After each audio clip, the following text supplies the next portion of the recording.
Nigel Benn, my boy hit me so hard my headguard flew off. The Dark Destroyer on his violent sparring with son Conor, who can reignite his father's feud with Chris Eubank. Nigel Benn thinks it is time for son Conor to stake his claim on one of the most evocative names in British boxing. The former two-weight champion of the world believes his 19-year-old son has the DNA and a little bit more. On November 18th it will be 25 years to the day since Nigel first fought his nemesis, Chris Eubank. Nigel has admitted, people don't know it, but almost everything was in place for that third fight. Conor has said on fighting Eubank's son, Jr., "Yet, I think I would. We need to bring that win back home."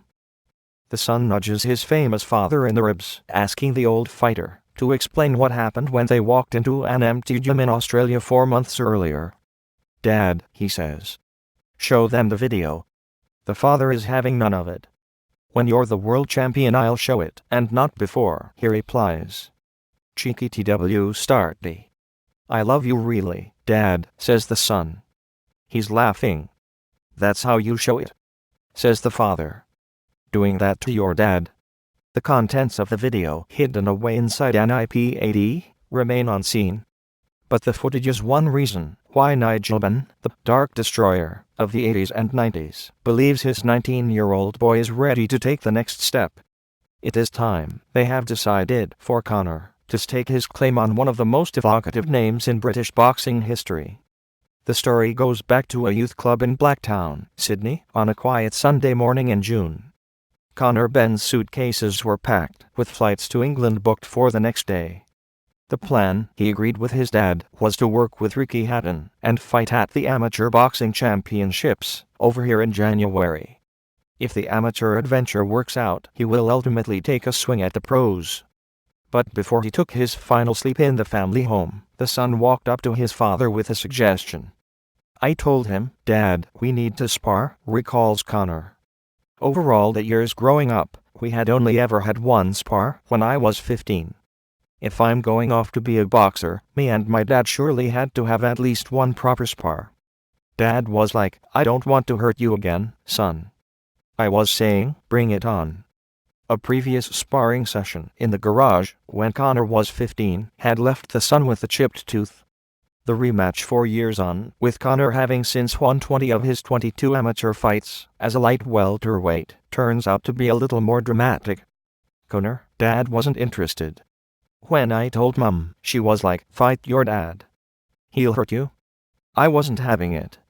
I said, "Look, Dad, let's bet 300, I'll beat you." "Nigel," I told him, "what you talking about? Spar? With me? Listen to your mother, boy, I've boxed a bit before." So Conor then starts staring at me with this hungry look in his eyes. He wants to go for it. I'm thinking, oh, okay, so you want to go after Dad, do you? Careful what you ask for, boy. The gym was empty, so the father took out his IP-80 and mounted it next to the ring before stripping down. Conor says, "It was eerie. Neither of us were speaking, just circling each other in this ring, both stripped to the waist, him wearing a headguard, but not me." Nigel recalls, he is snarling at me and I am thinking, yeah, it's time, son. Time to learn from Dad. But before I knew it, he hit me so hard my headguard flew off. I hit him back, a right hand across his face, and it was like the Matrix, everything in slow motion, him spitting everywhere. Fight with Dad, eh? But then he throws a combination right back. Conor says, "It was 4 rounds of crazy punches. Not a single jab. I just about won." The father, according to Conor, is yet to pay his son the 300 he owes him.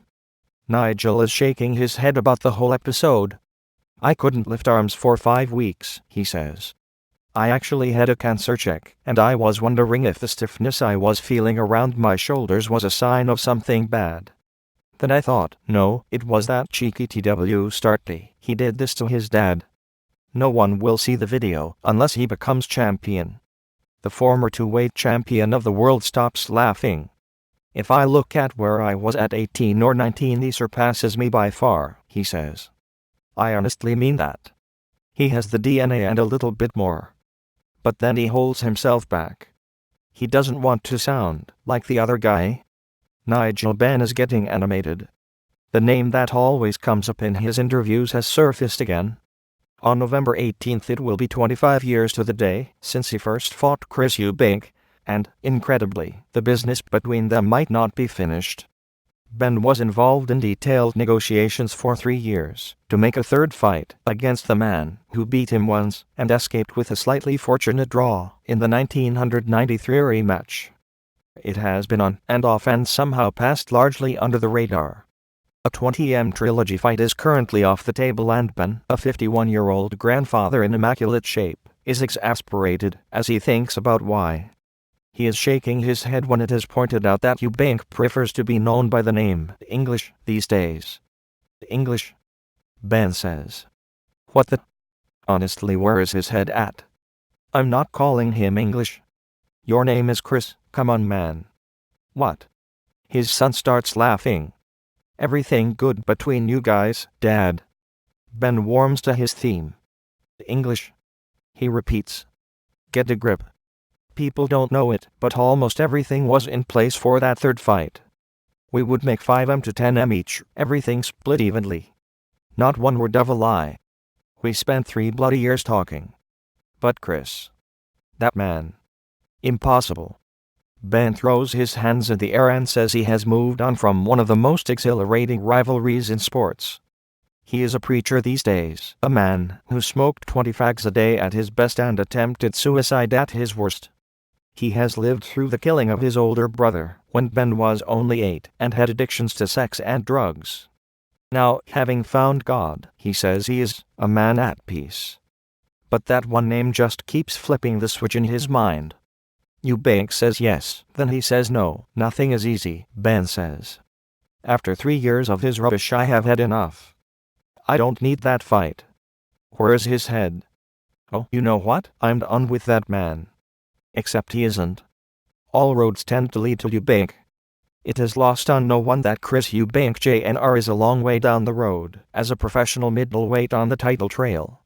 In Junior's corner and in his ear, and in his press conferences is his own famous father. Nigel Benn wants to take a different approach. Conor is not emulating me, says Ben. He has to be his own man and learn his trade from the start. He will fight in the amateurs, and then, if it works, the pros. I will go back to Australia and will give him advice, but that's it. With that, Eubank is back on his mind. What is Chris doing to his son? He says. I met Junior a few weeks back, and he seems a nice kid. I told Junior, I don't understand why you are copying what your dad does, jumping over the ropes, coming into Tina Turner music. He needs to be himself. Chris, you had your day. Step off, stop nicking his limelight. I'll advise Conor, and that's it. Conor nods along.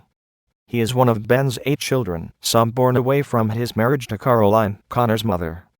I trust him with every inch of my life, Conor says. I couldn't have a better mentor than my dad.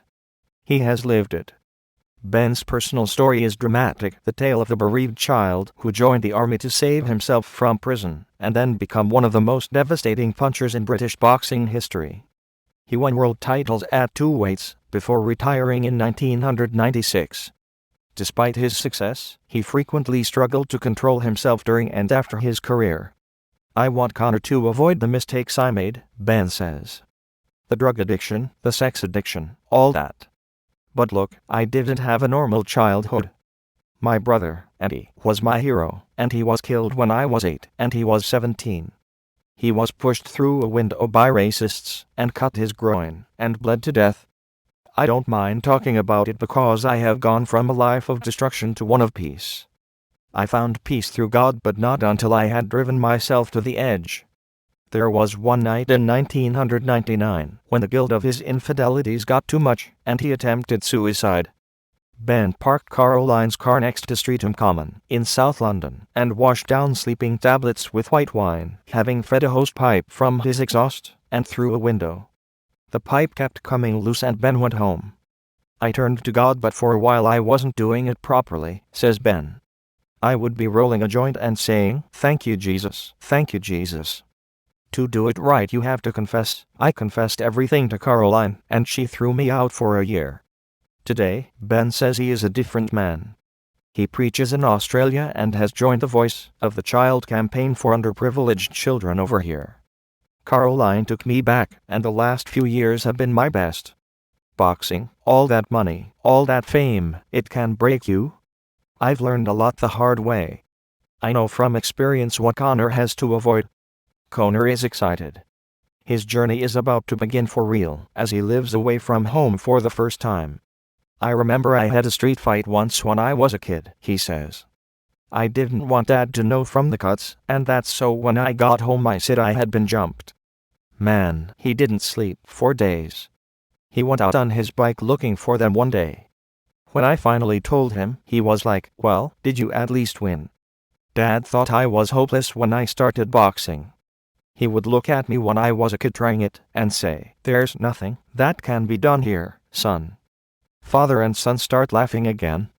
It is far too early, by Conor's admission, to know if he has serious potential. He says he beat Australia's #1 amateur in only his 7th fight, and Kevin Mitchell, a multiple title contender, reckons he has the movement and explosiveness of his dad. If he has a reasonable fraction of the talent, it could be a fun ride. But right now is a time for fascinating possibilities. I have a long way to go, Conor says. The obvious question has been hanging for a while. Would you rather fight with Chris Eubank Jr. down the line over any world title fight? Yeah, I think I would. We need to bring that win back home. That video, should it ever materialize, would not be nearly so hard to get off his father.